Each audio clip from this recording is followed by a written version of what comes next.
Hi friends, ನಾನು ಇವತ್ತು ತೊಗರಿಬೇಳೆಯ ಕಿಚಡಿಯನ್ನು ಮಾಡುತ್ತಿದ್ದೇನೆ. ಇದಕ್ಕೆ ಒಗ್ಗರಣೆಯನ್ನು ಹಾಕಿದ್ದೇನೆ, ಸಾಸಿವೆ ಹಾಕಿದ್ದೇನೆ. ಚಟಪಟ ಅಂದ ನಂತರ ಇದಕ್ಕೆ ಈರುಳ್ಳಿ, ಹಸಿಮೆಣಸಿನಕಾಯಿಯನ್ನು ಕೂಡ ಹಾಕಿದ್ದೇನೆ ಮತ್ತು ಬೆಳ್ಳುಳ್ಳಿ ಅಲ್ಲದ ಪೇಸ್ಟನ್ನು ಹಾಕುತ್ತೇನೆ. ಇದಕ್ಕೆ ಸ್ವಲ್ಪ ಅರಿಶಿಣವನ್ನು ಹಾಕಿ ನಂತರ ಟೊಮೆಟೊವನ್ನು ಹಾಕಬೇಕು. ಸ್ವಲ್ಪ ಜೀರಿಗೆ ಮತ್ತು ಇಂಗನ್ನು ಕೂಡ ಹಾಕಿದ್ದೇನೆ.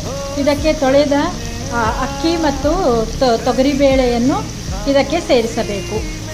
ಇದಕ್ಕೆ ಹಸಿಮೆಣಸಿನಕಾಯಿಯನ್ನು ಸೇರಿಸಿದೆ. ತೊಳೆದ ಮತ್ತು ಅಕ್ಕಿ ಬೇಳೆಯನ್ನು ಇದಕ್ಕೆ ಹಾಕಿ ಸ್ವಲ್ಪ ಉಪ್ಪು ಹಾಕಿ ಸ್ವಲ್ಪ ಹೊತ್ತಿನ ನಂತರ ವಿಸಲನ್ನು ಕೂಗಿಸಬೇಕು. ಇದಕ್ಕೆ ಸ್ವಲ್ಪ ಜಾಸ್ತಿ ನೀರನ್ನು ಹಾಕಿ 1 ಲೋಟಕ್ಕೆ 3 ಅಥವಾ 4 ಲೋಟ ನೀರನ್ನು ಹಾಕಿ ಸ್ವಲ್ಪ ಉಪ್ಪು ಮತ್ತು ಕೊತ್ತಂಬರಿಯನ್ನು ಹಾಕಬೇಕು. ನಂತರ ವಿಸಲನ್ನು ಹಾಕಿ 4-5 ಸೀಟಿಯನ್ನು ಕೂಗಿಸಬೇಕು. ಸೀಟಿಯನ್ನು ಹಾಕಿದ್ದೇನೆ. ಈಗ ಸ್ವಲ್ಪ ಹೊತ್ತಿಗೆ ಸೀಟಿ ವಿಸಲ್ ಹೊಡೆಯುತ್ತದೆ. ನಂತರ ಅದಕ್ಕೆ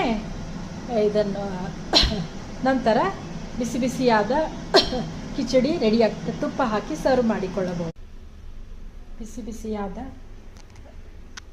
ಹೆಸರುಬೇಳೆಯ ಕಿಚಡಿ ರೆಡಿಯಾಗಿದೆ. ಇದನ್ನು ರಾಯ್ತಾ ಅಥವಾ ಮೊಸರು ಜೊತೆಗೆ ಸರ್ವ್ ಮಾಡಬಹುದು.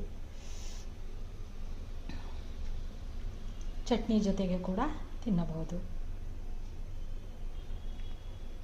ಇದು ನಾರ್ತ್ ಇಂಡಿಯನ್ನದ ಫುಡ್. ರಾತ್ರಿಗೆ ಲೈಟಾಗಿರುತ್ತೆ, ತುಂಬ ಚೆನ್ನಾಗಿರುತ್ತೆ. ಇದು ತುಂಬ ಹೆವಿಯೂ ಆಗೋದಿಲ್ಲ, ಆದ್ದರಿಂದ ಇದು ತುಂಬ ಚೆನ್ನಾಗಿರುತ್ತೆ. ಇದು ತುಪ್ಪದ ಜೊತೆಗೆ ಕೂಡ ತಿನ್ನಬಹುದು.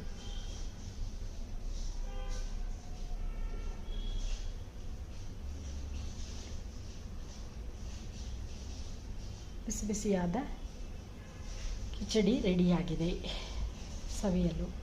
ಇದರ ಜೊತೆಗೆ ಚಟ್ನಿ ಇದರ ಜೊತೆ ಕೂಡ ಸರ್ವ್ ಮಾಡ್ಬೋದು, ಅಥವಾ ರಾಯ್ತಾ ಜೊತೆ ಸರ್ವ್ ಮಾಡ್ಬೋದು. ಕುಕುಂಬರ್ ರಾಯ್ತಾ ಇದರ ಜೊತೆಗೆ ಕೂಡ ಸರ್ವ್ ಮಾಡ್ಬೋದು. ಇದರ ಜೊತೆಗೆ ಹಪ್ಪಳ, ಇದು ಉಡದ ದಾಲ್ ಹಪ್ಪಳವನ್ನು ಕೂಡ ಸುಟ್ಟು ತಿನ್ನಬಹುದು. ಬಿಸಿ ಬಿಸಿಯಾದ ರುಚಿಕರವಾದ ತೊಗರಿಬೇಳೆಯ ಕಿಚಡಿ ರೆಡಿಯಾಗಿದೆ ರಾತ್ರಿ ಊಟಕ್ಕೆ ಸವಿಯಲು.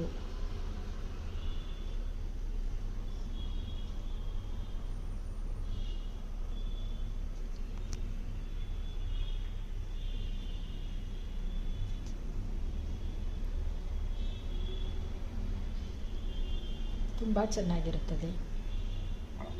ತುಪ್ಪದೊಂದಿಗೆ ಕೂಡ ಬಿಸಿ ಬಿಸಿಯಾಗಿ ತಿನ್ನಬಹುದು. ಎಸ್ಪೆಷಲಿ ಚಳಿಗಾಲದಲ್ಲಿ ತುಂಬ ಚೆನ್ನಾಗಿರುತ್ತದೆ.